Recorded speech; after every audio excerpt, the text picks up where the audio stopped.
Over here, 7 cents. All day talking. Over here, 7 cents today. We're paying today. We're paying more than anybody in town. 7 cents, 7 years today. 70 cents today. 70 cents. 70 cents. All day jumping. All I can do is imagine. 8 cents a box, and you guarantee you if you pull today and we pull what we got to pull today, you have $11 in your pocket. This scene is not taking place in the Congo. It has nothing to do with Johannesburg or Cape Town. It is not Nyasaland or Nigeria. This is Florida. These are citizens of the United States, 1960. This is a shape-up for migrant workers. The hawkers are chanting the going peace rate at the various fields. This is the way the humans who harvest the food for the best-fed people in the world get hired.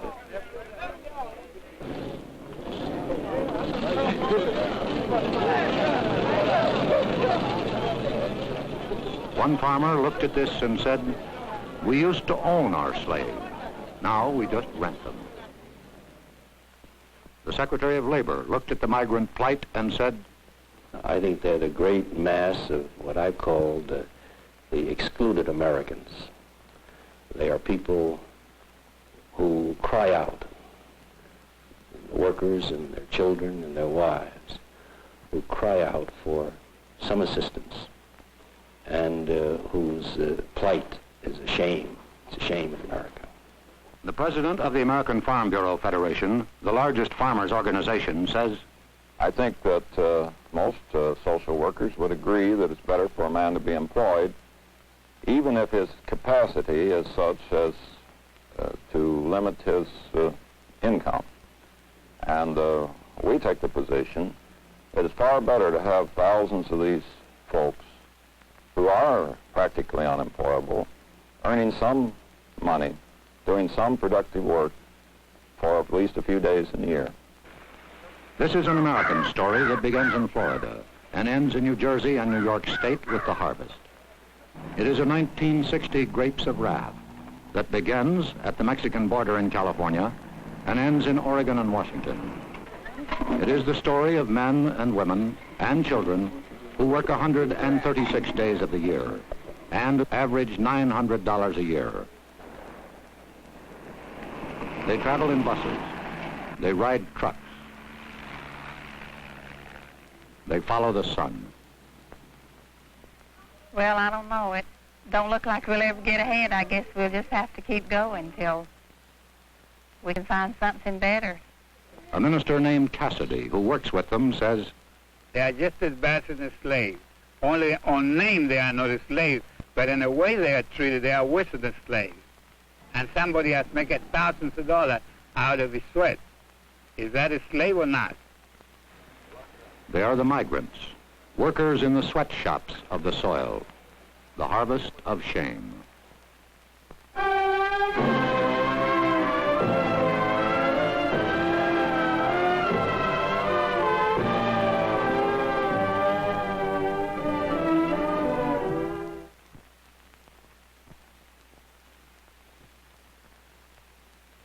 Now, Edward R. Murrow. This is CBS Reports, Harvest of Shame. It has to do with the men, women, and children who harvest the crops in this country of ours, the best-fed nation on earth. These are the forgotten people, the underprotected, the undereducated, the underclothed, the underfed. We present this report of Thanksgiving because were it not for the labor of the people you are going to meet, you might not starve, but your table would not be laden with the luxuries that we have all come to regard as essentials. We should like you to meet some of your fellow citizens who harvest the food for the best-fed nation on earth. David Lowe talks to Mrs. Doby, 34 years old, mother of 9 children. Mrs. Doby, what things do you pick up north? We pick strawberries and cherries. Who works with you out of this family here? Everybody except the baby. Who takes care of them in the field? Well, they just kindly stay along with us or take care of themselves. The one that can't walk usually stays in baby buggies. What is an average dinner for the family? Well, you mean what do we have in? Yes. I cook a pot of beans and fry some potatoes or some corn or something like that. How many quarts of milk do you buy for the children, Mrs. Well, we don't have milk except maybe when we draw our paycheck, we have milk about once a week. For all these children, you have The milk? baby has, she is on the bottle, and she uses about 15 cans of milk a week. But the older children have milk about once a week.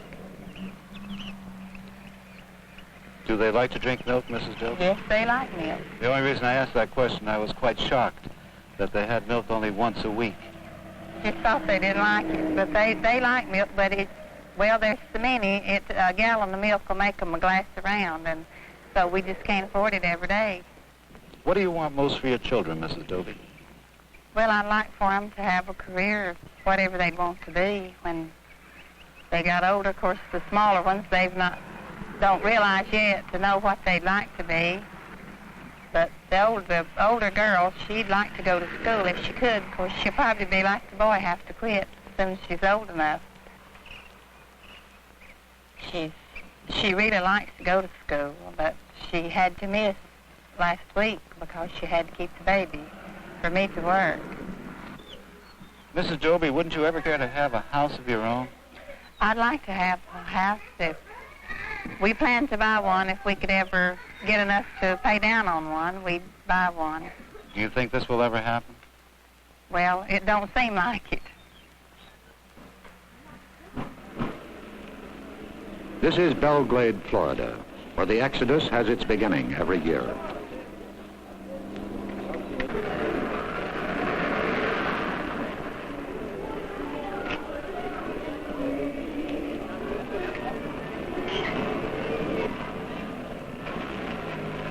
The migrants call it their home, what the circus people call their winter quarters, their Sarasota.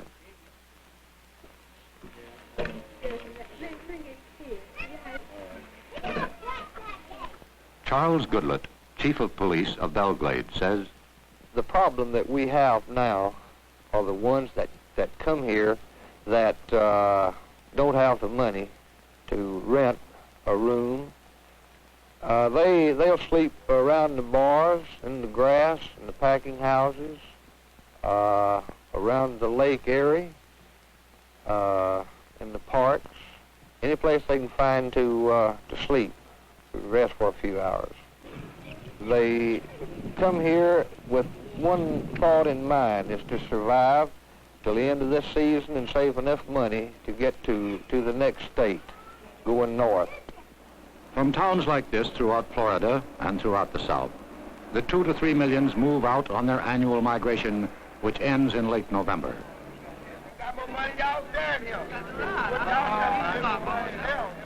They carry with them whatever little they possess, whatever little they are. At the Okeechobee labor camp, while families were preparing to move north, there was still some work in the bean fields. Children, as usual, were left to fend for themselves. Jerome, how old are you? 9. 9. Do you go to school? Yeah. Where do you go to school, Jerome?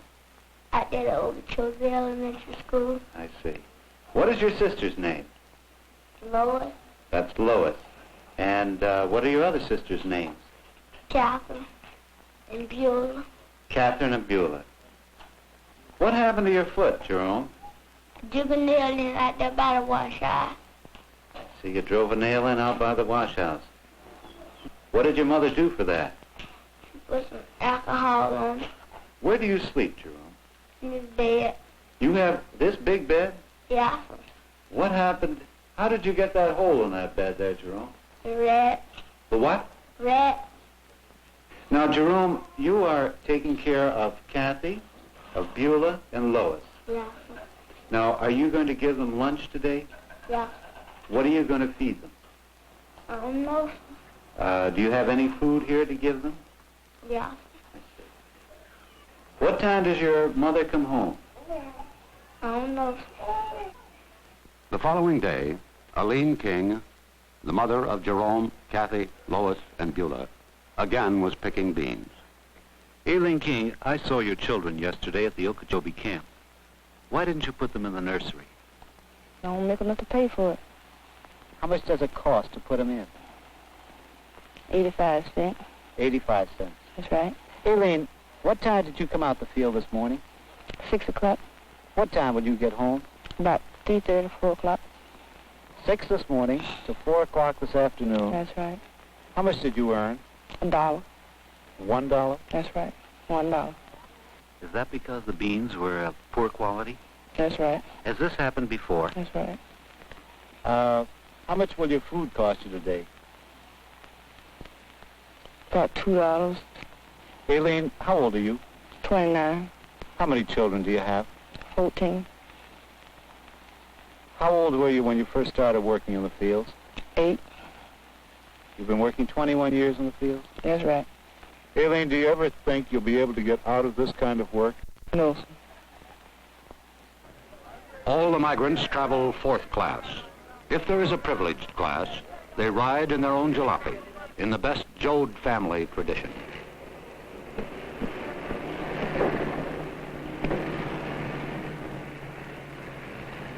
The long journey begins. Through Atlanta, Nashville, Indianapolis, en route to the fields and orchards of America.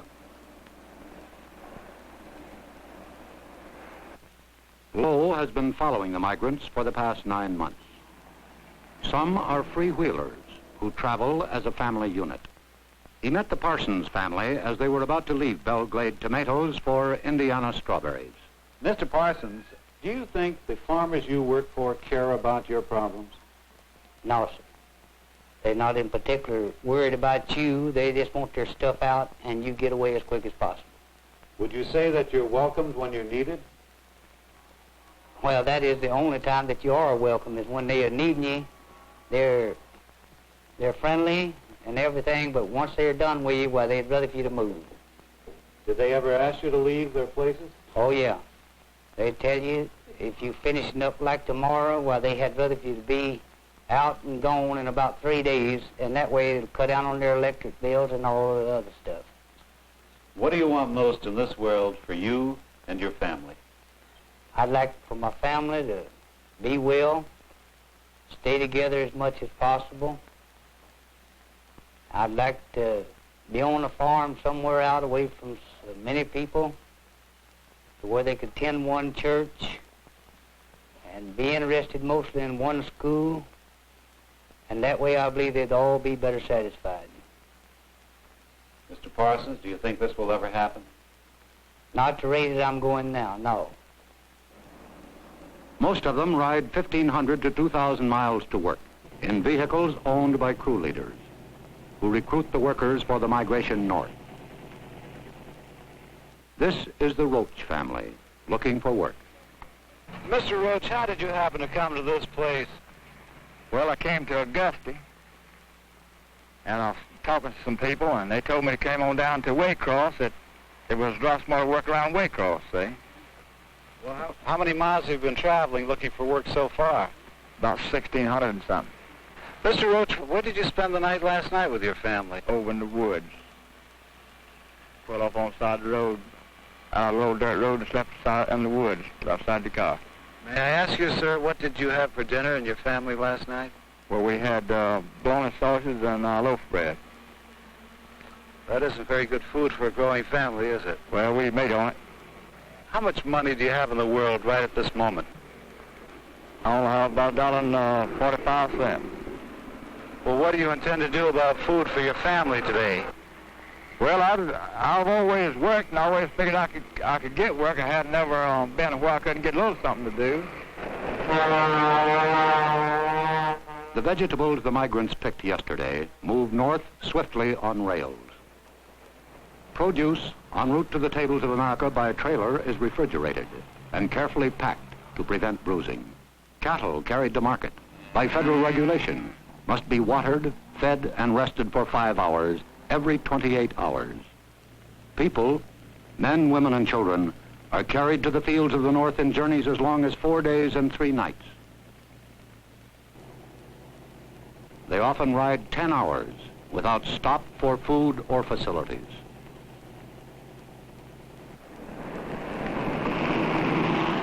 The first stop is normally at Yulee, Florida, 1 mile from the Georgia border, a checkpoint for farm labor leaving the state. Okay.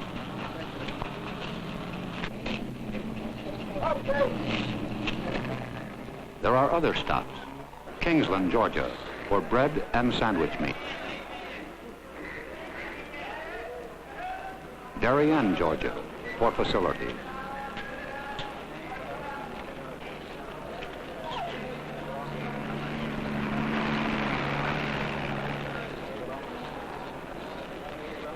A roadside stop en route in South Carolina.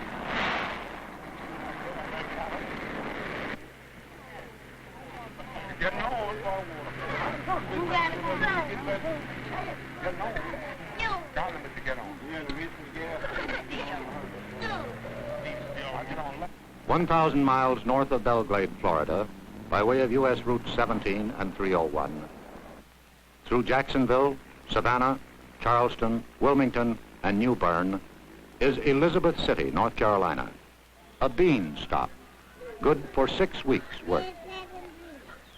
This camp was home for 40 days for the families of Tom Lockett's crew, now 30 hours out of Belgrade. Miss Blakely, how many years have you been working in agriculture, in the fields? Oh, practically all of my life.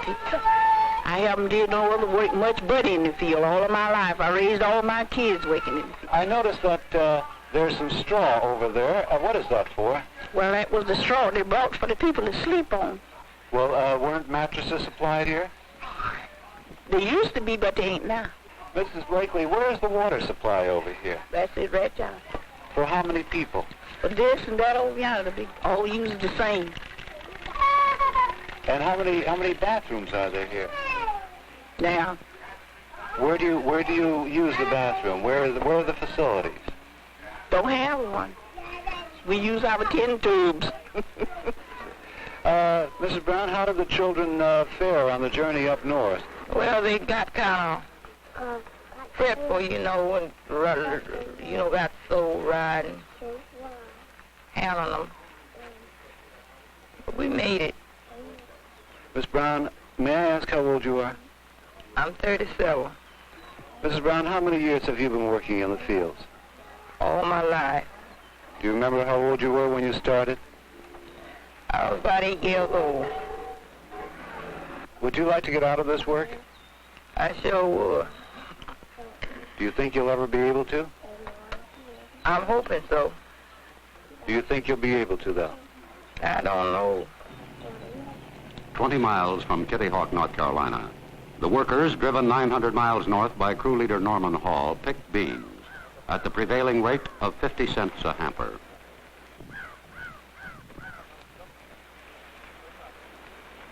Lunch is not a picnic, whether brought from the labor camp or purchased at the open-air kitchen, or in a bottle, heated by the rays of the sun. In a survey in 21 states conducted by the National Council of Churches, the migrants themselves listed the evils of labor camp life. Bad housing, flies, mosquitoes, dirty beds and mattresses, unsanitary toilets, and lack of hot water for bathing. One employer of hundreds of migrant laborers was asked, are they happy people? Well, I guess they got a little gypsy in their blood. They just like it. A lot of them wouldn't do anything else. A lot of them don't know any different. That's all they want to do. They love it. They love to go from place to place. They don't have a worry in the world. They're happier than we are. Today, they eat. Tomorrow, they don't worry about. They're the happiest race of people on earth. Mr. Jones, do you think that the migratory laborer makes a living wage? They make a poor living. In other words, sometimes it's just like the farmer. Sometimes when things are good, when the yields are good and they can make good money, They make a good living. But take year in and year out from different seasons, different sections of the country, I'd say no. They make a poor living.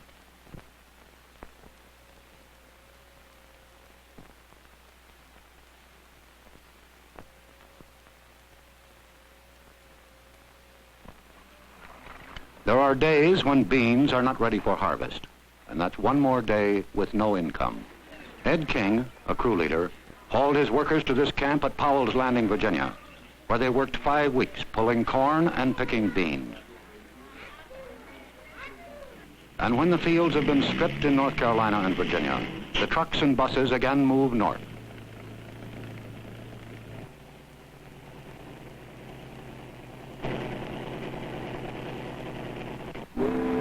This is Little Creek Ferry, outside of Norfolk.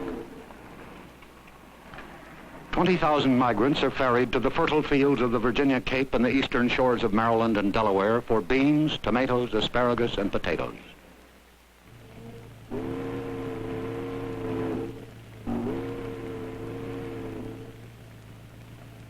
For one crew, hardship was climaxed by disaster, the death of a migrant. We had a little trouble on the road about 4 o'clock this morning, Sunday morning, and our car, a little wreck. One to kill. Has this ever happened before with any crews coming up north? Once as I remember, I was still in North Carolina. What happened? Everybody got killed. Every year, as predictable as the seasons, there are accidents resulting in death and serious injury to these laborers. On June 6, 1957, at the intersection of U.S. Route 301 and State Highway 102, 9 miles from Fayetteville, North Carolina, 21 migrants were killed, 17 males, 3 females, and the baby boy. The police report stated one of the causes of the high loss of life was the packaging of the occupants of the truck. Today, only 6 states have laws providing for the safe transportation of migrants within their borders.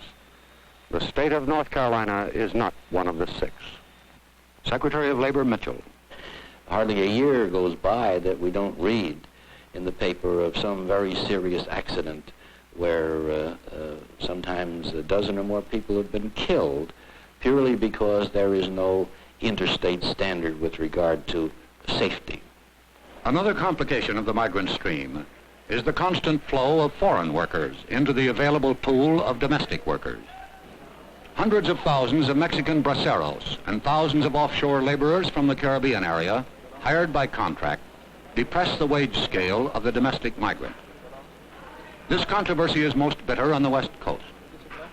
Joseph Woods, a Marine combat veteran of the Pacific, competes against the braceros. Lowe talked to the Woods family under a tree, which was their home in California. Mr. Woods, how did you happen to pick this spot to camp? Well, someone told us about it, and they said it was all right to camp here. Where do you get your water supply? We go to town after it. And how do you bring it back here? In can. We have a 10-gallon can. What do you use for sanitary facilities, Mr. Woods? Well, just get by the best we can. How many days will you have to be picking cherries in order to find enough money to move into a house, Mr. Well, Woods? probably quite a few. They usually want a month's rent in advance, so by the time the cherries are over here, we'll be moving somewhere else anyway. Mrs. Wood, tell me about the children. Do they go out in the orchards and work with you when you work? Well, we have taken them out sometimes, but they're a little too small to work. Who takes care of them here? My father stays here and takes care of them usually. Do you think that you'll ever make enough money picking fruit, Mr. Woods, in order to get settled down in one place and have a home of your own? I don't think so. Throughout the United States, there are others, like the Woods family, who are not able to enjoy the luxury of living in a labor camp. In New Jersey, a few miles from Princeton, is this labor camp. There are 2 water taps and 2 outhouses.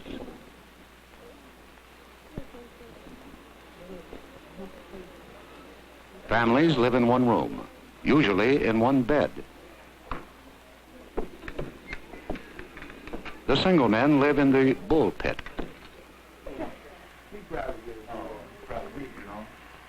Their space, 1 bunk. 4 people live in this room in New Jersey. A family of 6 will move into this room. Nearby, a trotting raceway has new stables for horses. They cost $500,000. At Cutchogue, New York, 300 migrants live in this camp owned and operated by the Potato Growers Association of Long Island. This is migrant housing, 90 miles from Times Square.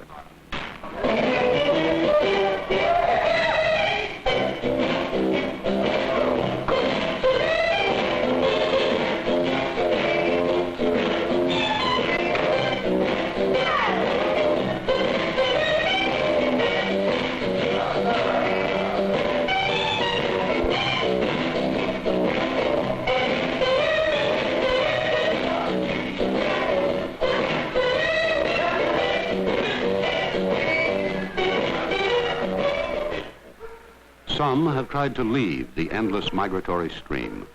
Wherever this happens, the local slum areas expand. This is Riverhead, Long Island, New York.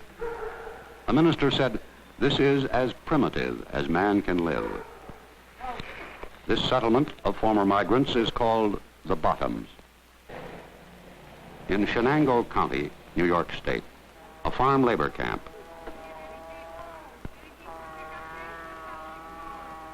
The ultimate goal of Ed King's crew, 1,257 miles from Belglade. The migrant mission serves 1/2 pint of milk and 1 cracker to each child. This is their lunch.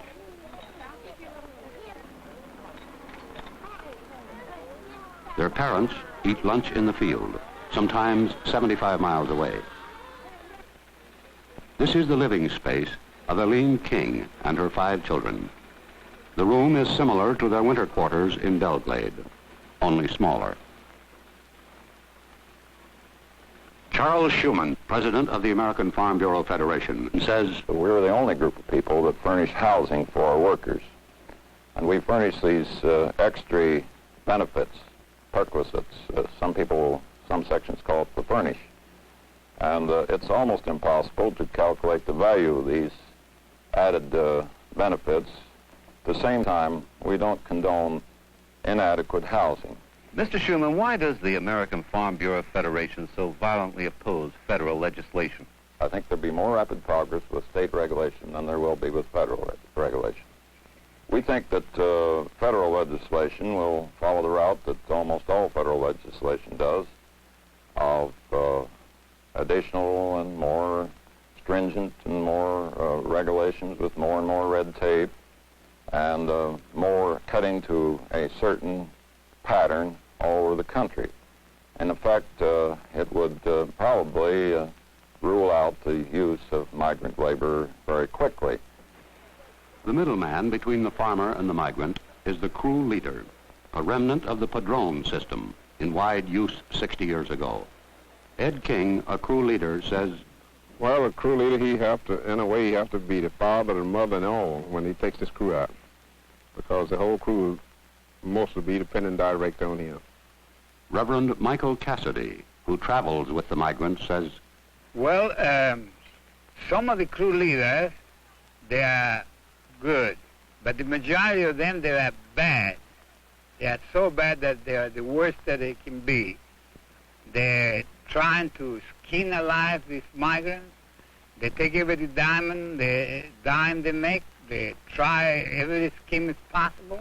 For instance, they pay the owner, the grower, pay them 45 cents to pick a crate of tomatoes. And then they turn around, they pay the labor 12 cents at the most. And natural, they have 3 or 40 or 50 or 100 people picking tomatoes. He makes, I know a man last year making here, right in here, $14,000, the crew leader. And all the men they left in here, and I met him in Alabama, they were broke. They didn't have a dime because they didn't make the money themselves.